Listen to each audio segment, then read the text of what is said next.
حضرت عبداللہ کو لے کر قربان گاہ کی طرف بڑھے۔ یہ دیکھ کر خاندان بنو ہاشم کے افراد جن کو حضرت عبداللہ سے بہت لگاؤ تھا بہت پریشان ہوئے۔ وہ حضرت عبد المطلب کے پاس آئے اور انہیں اس سلسلے میں یثرب یعنی مدینہ کی ایک کاہنہ عورت سے مشورہ کرنے کو کہا۔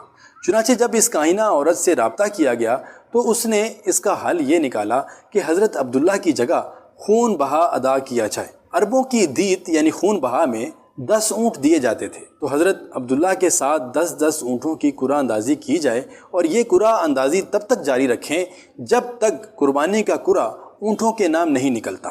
چنانچہ ایسے ہی کیا گیا اور بالآخر 10ویں بار قرعہ حضرت عبداللہ کی بجائے اونٹوں پر نکلا۔ اس طرح ان کی جگہ 100 اونٹوں کو قربان کیا گیا۔